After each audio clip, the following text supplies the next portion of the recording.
Hello. Today on DS Farms, we're going to be talking about breeding goats. And my friend Stacy at Midnight Train Bullies asked if I could talk more about the breeding of the dairy goats. So we're going to go outside, but first, my mom has got a Santa Claus in July on the porch. And every time I come around the corner, it scares the bejeebus out of me. So, it's raining. Don't look at the yard. We've got to clean it up, but it's been dry, so the grass hasn't grown. And also, it's been raining, so we can't cut the grass. So, and we had that storm I was talking about, I think, the other night, and we've got trash all over.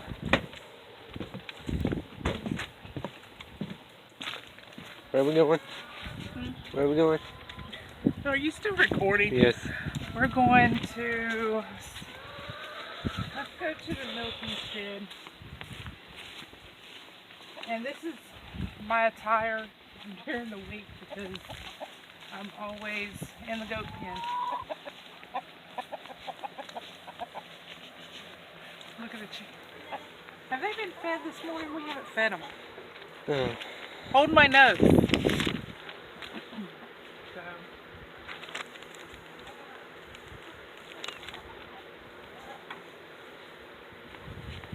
get back, chickens. Yeah. Don't take it. Now watch this. Watch how they do. I get it tight.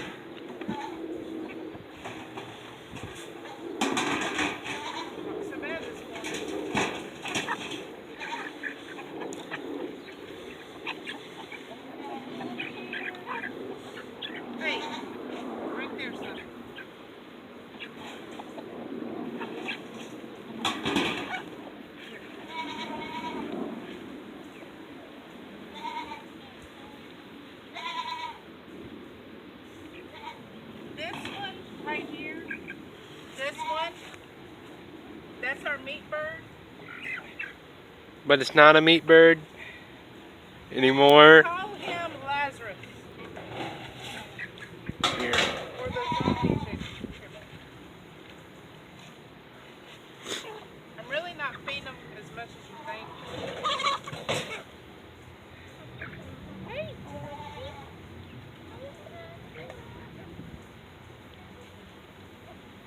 Okay. We got to give this back to Miss Leslie. I think we're going to do that Thursday or Friday. Yeah. Okay. So, but anyway, the reason we call that chicken the zombie chicken or Lazarus, I think that's how you say it. It's the biblical dude that Jesus rose from the dead. Because we got it and there was a growth on its neck. So Ronnie took it out of its misery. Ronnie is my husband, by the way. So he took it out of his misery, so please don't email me about why did you kill the chicken, because obviously he didn't die. So Ronnie took him out of his misery, killed him, put him in the field, because he was a little baby chick, little baby chicken.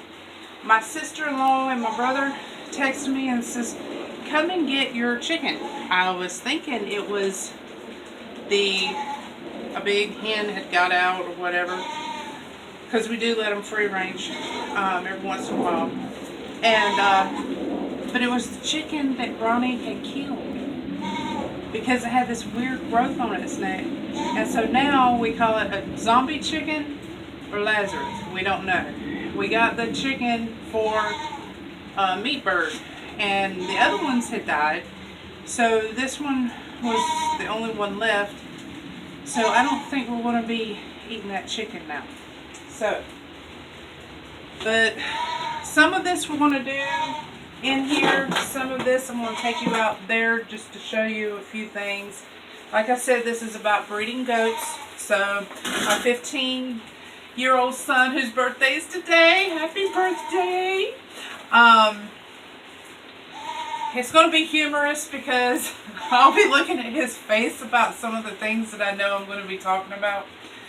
But most dairy goats are seasonal breeders, usually between August and December. And yes, I have notes because I'm new to this too. So I'm glad my friend asked me about it, because my 2 girls, or at least one of them, was in heat the other day. And they usually stay in heat 24 to 48 hours. So there's a time that you got to have a buck. You know, my son's grinning. But anyway, the seasonal breeders are usually between August and December, and that's usually the large breeds like the La Mancha. And La Manchas, they do have ears. They just don't have ears. My La Mancha friends are going to be mad at me when I say that, but I love the La Mancha. I really do.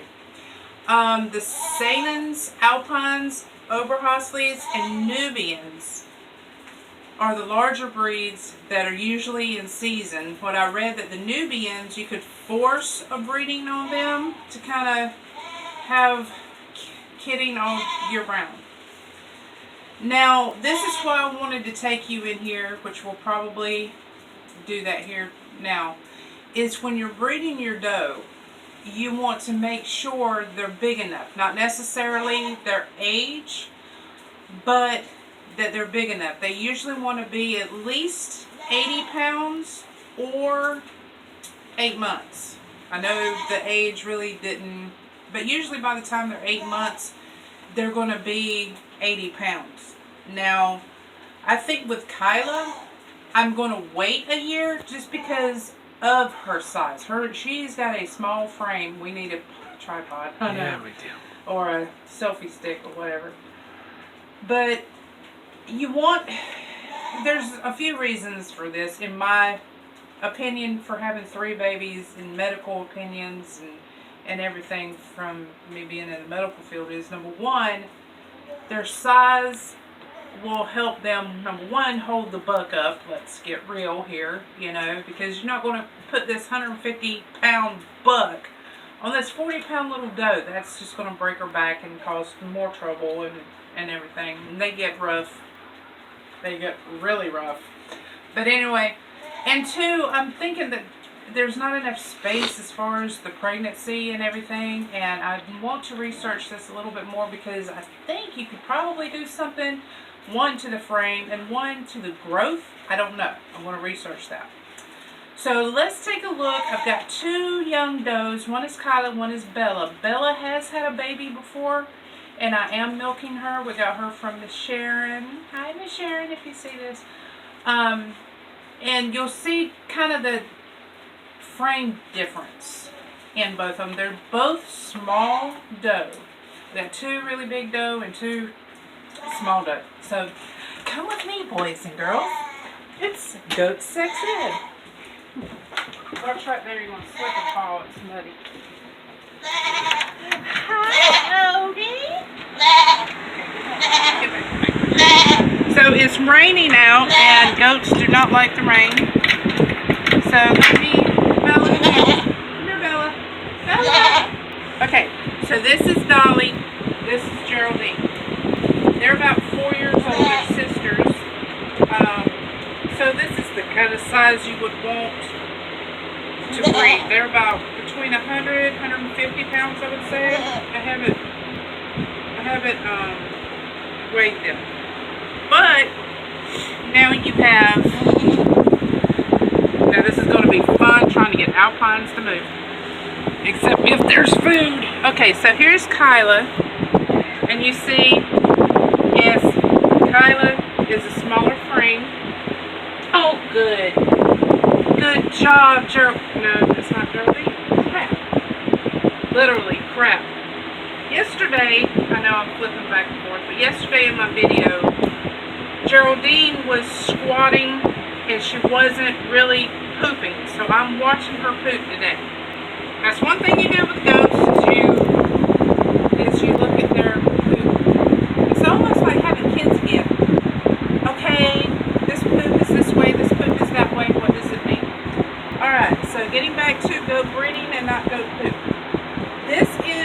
Kylie. She was born in March, April, May, June, July, so she's 4 or 5 months old. And breeding usually happens or heat cycles usually happen from August to, hold on, I got it written right here. August, I need Miss Leslie here. August to, no! August to December, I think that's what it says. I thought I wrote it down. You're eating paper, doofus. Okay, so here is Kyla. She's a little too small. I'm most likely going to let her wait until next breeding season next year. Because here is Bella, who, I can bring her,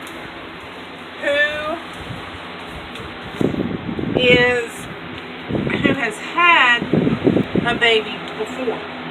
If she is about the size that you're going to want to start, breeding, no, good boy. So this is probably the size. This is most likely the size I want Kyla to be before I breed her. So we can try to stand in here. Alright, so that is the breeding size. So the heat cycle is 18 to 21 days. I'm sorry, my son, but from what I'm understanding is like a period cycle for humans is like the 28 days. So I'm thinking the heat cycle is every 18 to 21 days, they're going to go into heat. Now, Dolly, I'm sorry, baby. Dolly was in heat 2 days ago. So heat cycle, when they're in heat, you've got 24 to 48 hours to get your buck in here to do their job. Since it's July, my mentor, Miss Leslie, she told me to mark it on the calendar and wait about 3 weeks to see if they start doing it again, because July is kind of early for the girls to be in heat. So I've marked it on the calendar, and I'm going to wait 3 more weeks, and I'm going to see if she's in heat again, and then we may be breeding. So once they're bred, their gestation cycle is 5 months or 150 days. So what you're going to do is you're going to mark when they're in heat, and we'll talk about mark when they're bred, count up 150 days or 5 months, and just like with humans and anything that happens that has a baby, it is approximate. So now let's talk about dating versus living in. I'm afraid that Dolly may like to date. I don't know, maybe a little bit of Marvin Gaye or something, Candlelight, whatever. But anyway, dating will give you more control of when the goat is bred, because you can see things happening. A lot of people just take their goat to somebody's house, go in the driveway, pull them out, let the buck do his thing, and then you know that it happened. Now, living in is where they share pasture for a certain amount of time, and they're in heat and things happen. So what usually happens is that's when you're going to get your approximate date, because you're not going to be out there. Let's go over there, because you're not going to be, step back.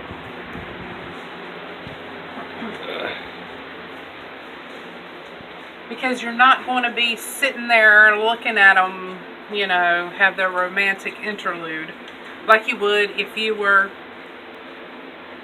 Odie, I think that wasp just stung him.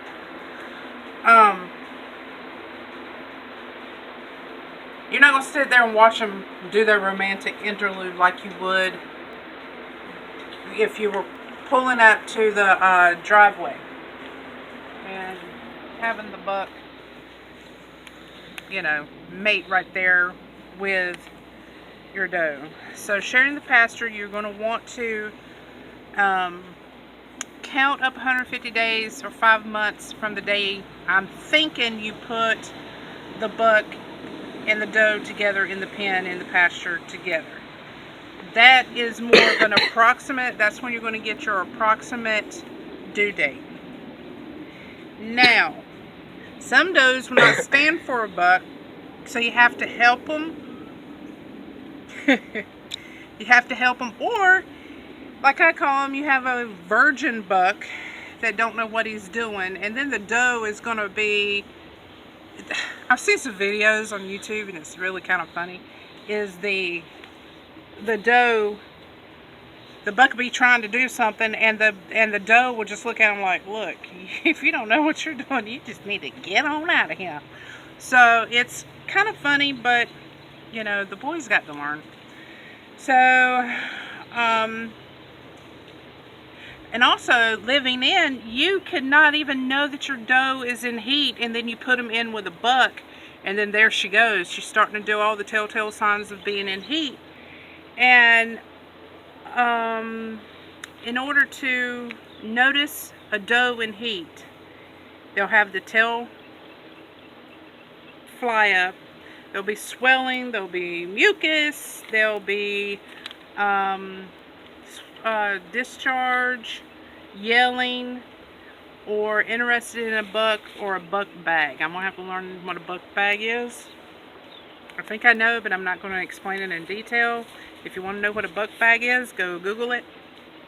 But, we can go back in here now. Hey girls, can I come back in? Chewing on your foot. Come on. It's getting wet up there. Okay, so from what I've seen with this one is Miss Geraldine is called a barn buck. She is a doe who lets us know that another doe is in heat. And what she does, and you probably saw it yesterday, she will smell and rub the back end. And lick the pee. She will drink the pee, and she will mount. And I've got a video of her mounting. I'll try to link it in, but you know what mounting is. But it's this doe that tells everybody, oh, she's in heat.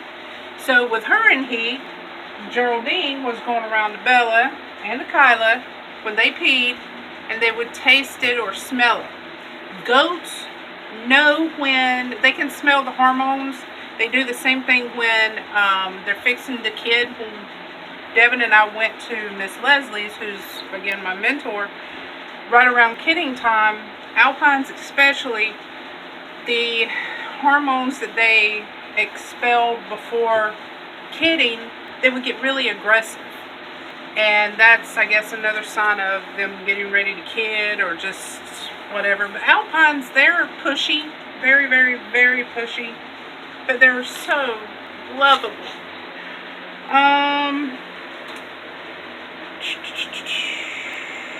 Okay, so heat is usually at the end, like I said before, is usually at the end of summer or early fall. This is mid-July. And when I talked to Miss Leslie and a few more of the ladies who have been breeding Alpine goats for 20 plus years, they're saying that this is kind of early. So if you read environmental or earth signs, they're like the almanac, they're saying that it might be a early fall. So I hope so.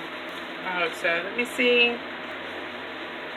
Okay, gestation window, notice those in heat, usually heat in summer. Yes. This is why I don't wear nice clothes. Because of this, see? Watch. See? That's why. Because you just love me so much. Okay, so now, bucks. I don't have a buck on our farm, because they stink.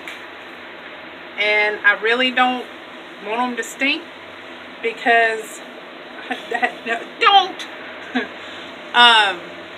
But they do. I like bucks, but I just don't want them here just because there's family that lives around us and I don't want to hear that about, oh, your goats stink. I have never had a problem when I go to my friends, my mentor's house where they have bucks. I don't mind it. I smell it, but it's not that bad. I guess goat people really don't think it's that bad. I don't know. But anyway, bucks go in the rut like elk and deer, whatever. But some of the signs of the bucks being in rut is, and I don't know much of when they go in the rut, probably usually when they have a doe that they know that's in heat. I think I'm going to look up buck stuff. I just don't own one, so I let those people deal with that. I just say, I got a doe in heat. Can you help me? I'm ready to breed. So number one, they stink. Number two, they urinate on their faces, legs, and in their mouth. I do know that they think that this is something that the doe like. It's their perfume. Say, oh baby, I have some polo on and I want to get it on. But that's how they do. My son's looking at me going, they blabber their tongue and flap their lips, and I guess that's the way they talk. Hey baby. But then they show aggression. It's important to keep both doe and bucks in good health, meaning you need to keep their copper levels in check, their selenium levels in check, and some people during heat and the rut, they will give their goats Nutra Drench. It's like your multivitamin, because I really don't know why, but my opinion, see, she's humping, she's in heat.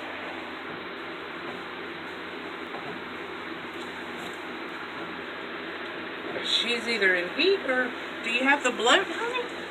What's wrong? What's wrong? What's wrong? You're my baby. I don't want you to go and eat it. But also, if you keep them in better health when they're mating or breeding, you're going to have probably healthier kids when it's time to kid, and the mom won't have so many problems. Like, you hear of them kidding and they have some type of toxemia or whatever by not getting enough of the nutrients while they're pregnant. So you want to make sure you have good quality dairy feed, especially for lactating moms and pregnant moms. And even if the buck has to be healthy too, so he can carry on that healthy gene to his offspring. So that's probably it. Now, I want to explain something about dairy goats. This, come here, zoom in. This and this does not mean they are malnutrition. It's just like with a dairy cow. It's how their rumen is digesting their food. Because believe me, these goats eat, hey, a lot. And now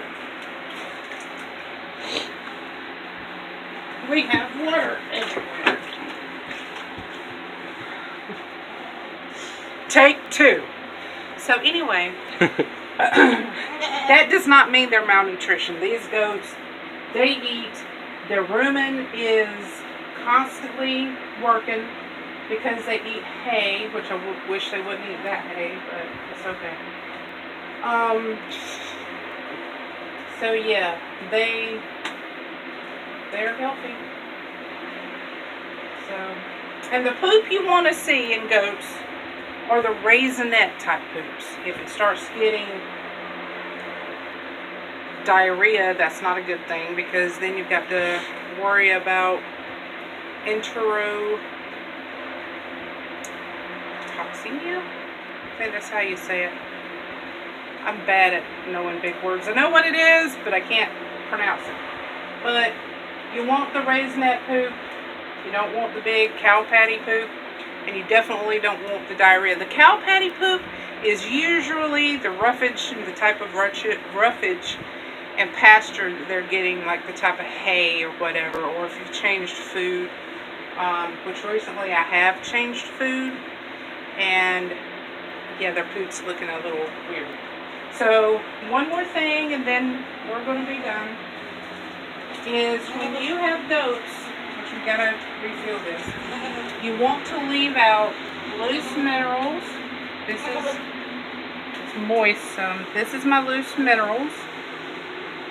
I'm going to link where I get it. It's here in North Carolina, in Benson, North Carolina, where we have mule days.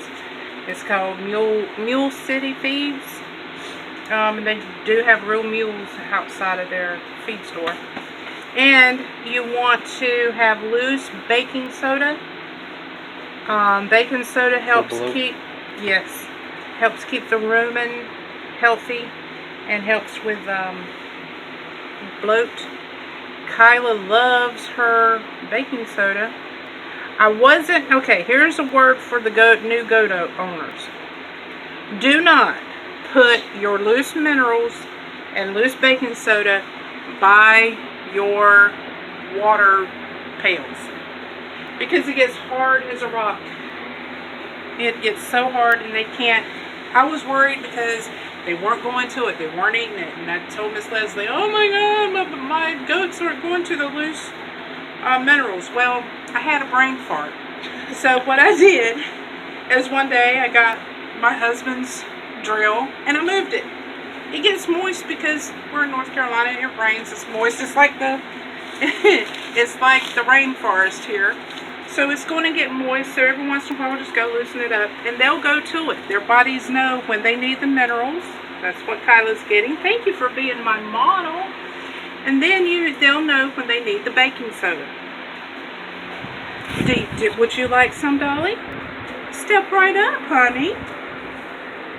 Okay, see, Dolly or Kyla, she's modeling the baking soda. She needs this so her little tummy won't get upset and get bloat. And that's another thing that we'll be talking about one day, is bloat, how to prevent it, and what to do if they have it. So that was Kyla's little demonstration of minerals and baking soda. Kyla. But she eats a lot of baking soda.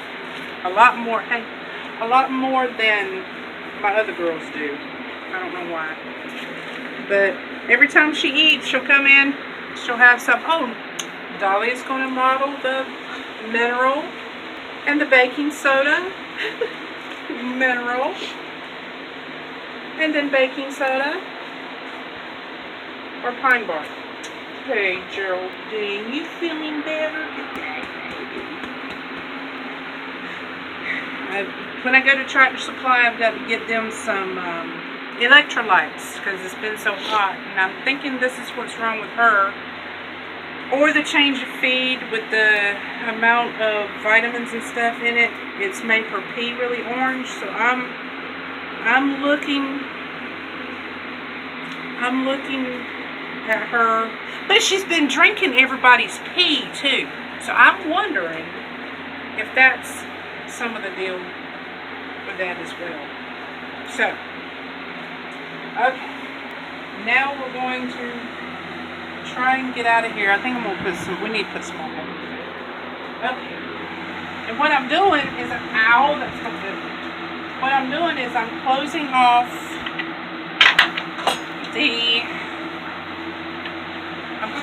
Bye. I'm closing off the other pasture so it can grow. I'm going to be making another pasture soon. Okay. So, Kyla likes to get out Hi, Devin. Happy birthday. Happy birthday. So, alrighty. Now, I think that's all. I think while it's cool, somewhat cool, I'm going to be cleaning the milk carton. The flies are so terrible. I've got fly strips. What I do is I put down deconaceous earth. It don't help. Not with these amount of flies, but what it does help with is dust baths for the chickens because it helps with the mites. I will do a video on deconaceous earth and how it works and how it benefits your farm. And this is Jennifer from DS Farms. If you would like to see anything or want us to talk about anything like goat porn, breeding goats, then please either comment on the section below or email us at dsfarmsalpine@gmail.com. Thank you for joining us. Bye-bye.